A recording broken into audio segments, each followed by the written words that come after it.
All right, it's Ron Goodall, FightHype.com. I'm here with my man Robin Safar, coming off his big win by dropping Kovalev on his ass.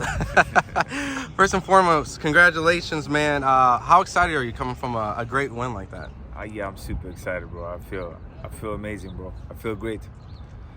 You know, I know that you get to kind of reminisce a little bit of watching Kovalev, you know, when you're, coming up in boxing, but just that surreal moment, dropping Kovalev, you know, in front of a big crowd, big car, the whole world seeing it. Like, what are you feeling? Like, just talk about it.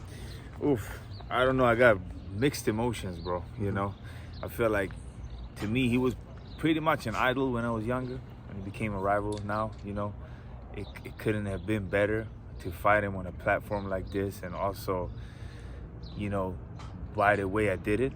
You know, so it couldn't be better by getting that knockout, or that knockdown, sorry, in the 10th round. Obviously, I wanted a knockout, but I mean, I didn't get it. But I still got the knockdown in a viral one. So yeah, when you dropped him in the 12th, did you thought you knocked him out? You know, you hit him pretty flush and clean. Yeah, it was in the 10th. We did a 10 round. So if we would have done a 12, I would have knocked him out for sure. But you said what? If it felt surreal, or what?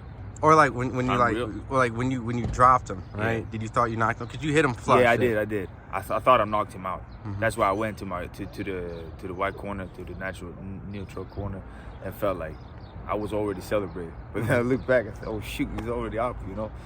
But I feel like the right hand that I connected the second time, because I already rocked him with the left. Like, I hurt him pretty bad, but I didn't even hit him on the chin. I hit him like on the neck somewhere, because I look at the replay, right? And then he was already rocked from that shot. And then the second shot, he was already leaning towards, like, he was about to fall, right? He did a timber, right? Like, ooh. And then I hit him while he was falling. And I hit him, like, on his orbital, like, on his cheekbone right here. It was just, like, touching it. If I feel like I would touch his chin, he would have slept. Yeah. My man still did what I did. I'm happy. You know, he took a lot of punishment in that fight, which I'm sure some pundits or some people were surprised that, you know. I was surprised. Yeah. How the fuck is he still standing? You know? But yeah, he's an OG in the game. You got to give it to him. And the only person that actually really broke him down and knocked him out was Canelo.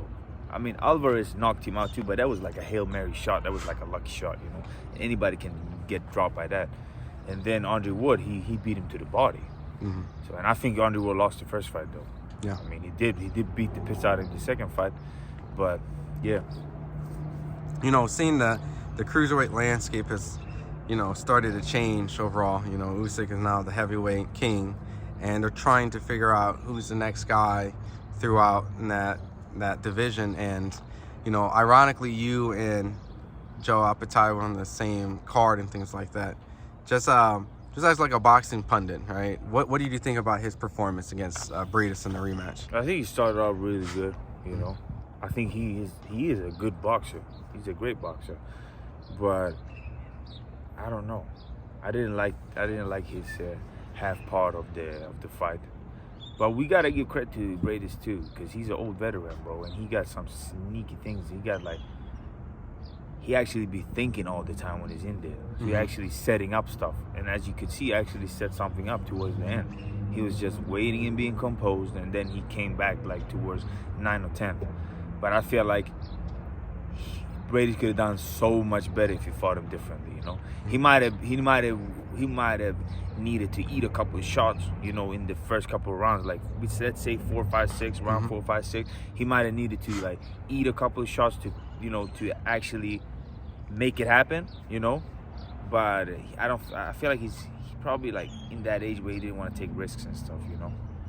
And also, he haven't been fighting for like, what, 2-3 years? Yeah. It's the last time he fought him, so, yeah. Do you feel that when the risk that he did take in the second half, or towards actually the last 2 rounds, yeah, last 2 rounds, yeah. Do you think it kind of opened up and exposed a little bit of Opetaia's, like, flaws? You know, because I think outside of Briedis being a crafty, good veteran, yes and no, because yes, he opened up a lot that maybe he don't have a chin. I'm not saying that he don't, but maybe he don't. But second of all, the other thing is this: he learned a lot from this fight too, yeah. You know, so now he knows what to do and what not to do for his next fight. So I can't say that, because everybody looked different different depending on who they're fighting, right? Yeah. So I can't say that. I don't like taking away stuff from people, you know. I just know that whoever I'm fighting, I'm gonna expose him. You see what I'm saying? But I'm gonna do it my way, you know.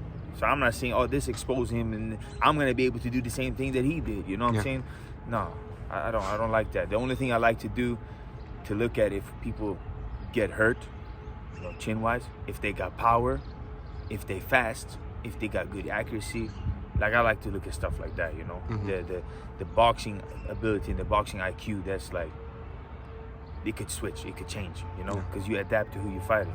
If you're a good fighter, if you're a great fighter. You know, seeing that a lot of people have started to try to crown Joe Apataya as like the next cruiserweight. Not to correct, they try to crown him as the pound for pound. That's what Eddie Hearn did. Yeah, I don't know what that is all about.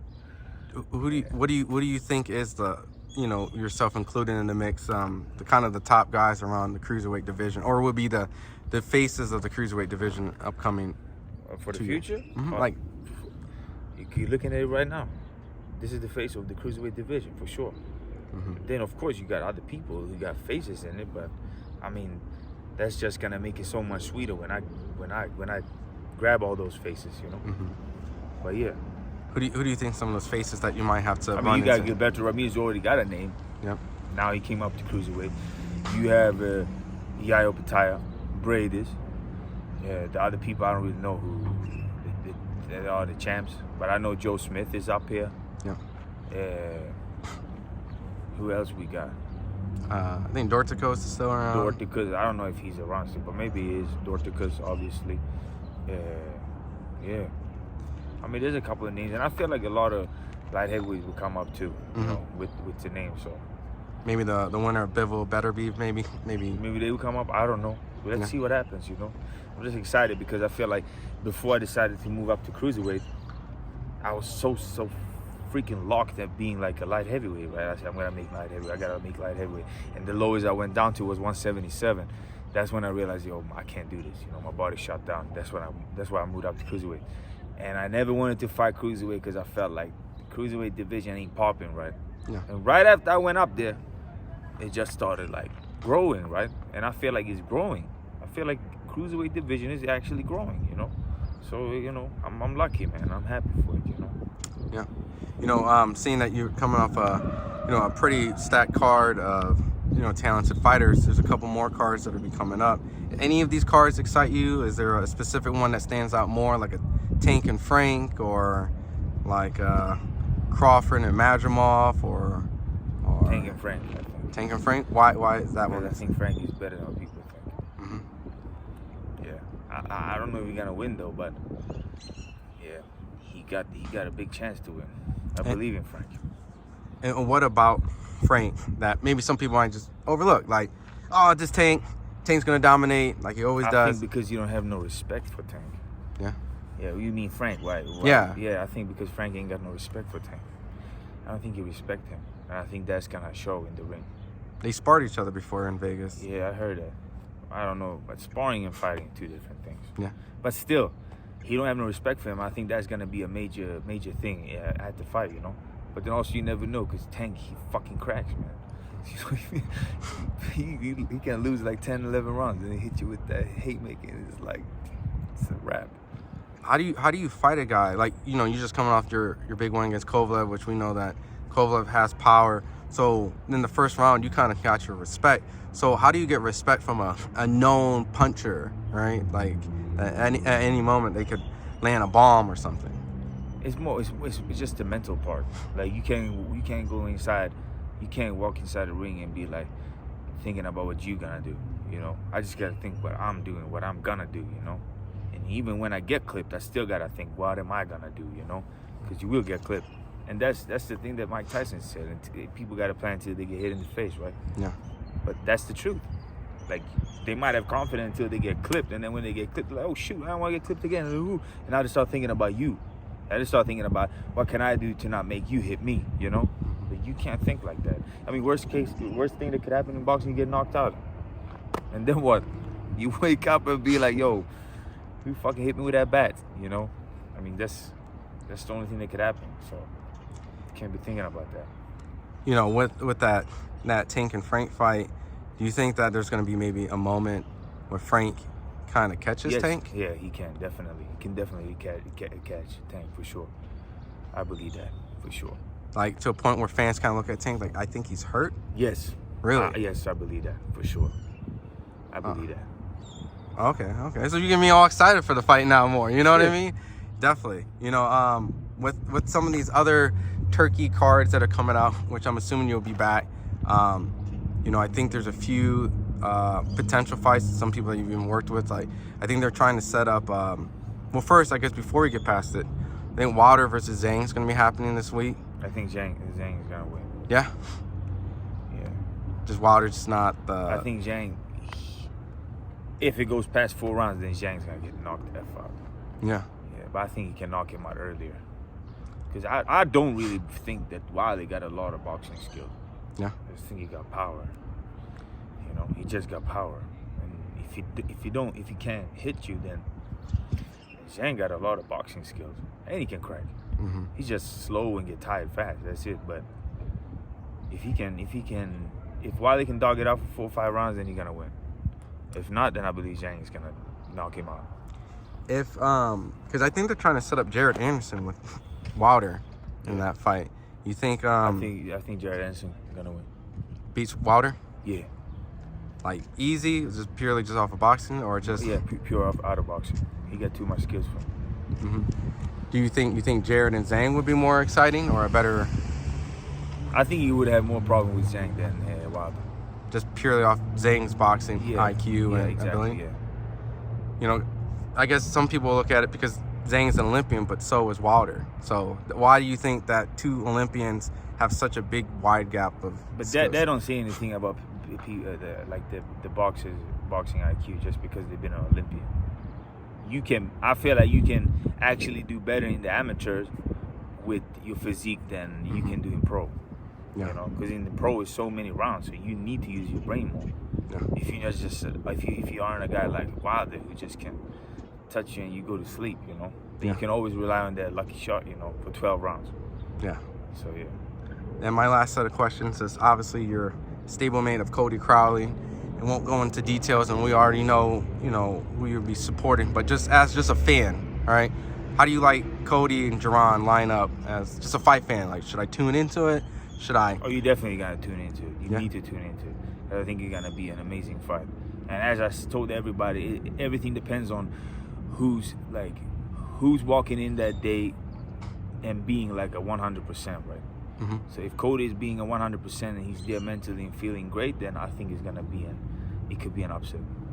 You know, how much does, you know, just asking for, you know, a boxer to explain, how much does that day of the fight affect? Because I know that there's a lot of fans of Gervonta in this, you know, that probably aren't giving Cody enough credit coming to the fight. So how much does that day of the fight really matter? Because we've seen a lot of quote-unquote upsets this year, or predictions, or even just exciting, like, I didn't expect to see Usyk rock Fury like that, or, you know, Ryan dropping Devin all over the place. Like, it seems like a lot more of that's happening this year.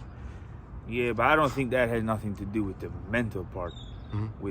That's just, if you really, like, I wouldn't say that you don't know boxing, but if you think, like, if you know boxing and think boxing, then you know there's a big possibility that Usyk's gonna rock and beat Fury. Also, the same goes out with Ryan. The only thing that I thought about was because I thought Ryan was partying and doing all these things, and I think he probably did it, but maybe not to the fullest that he made it seem like, you know? Or maybe he did, I don't know. But yeah, I knew it was a possibility for it to happen, you know? So you feel like Cody and Dron's a different circumstance than those in this case, or? Well, what I'm saying is, no, it's pretty much the same, but I feel like it depends on because in fighting in general, it's about that day, right? It's about that day when you walk inside the ring, how you feel and how you can perform. So I'm saying if Cody can be 100 that day, then I believe that it's gonna be an upset. That's what I'm saying. Oh, awesome, perfect. Well, look, before I let you go, and I just have to ask because the D2 is just sitting on my screen for long. What is the D2? Is that like D square? D square? Yeah, that's a brand. Okay, I'm a gamer, so I see pixels. I just gotta ask. So D square. Well, where could the fight fans follow you to get a little bit more on your next potential fight? Instagram, TikTok, Twitter. And I'm Rob Safar, ROBZSAFAR on all my platforms. Awesome. Appreciate it. Congratulating you on the win. I appreciate it.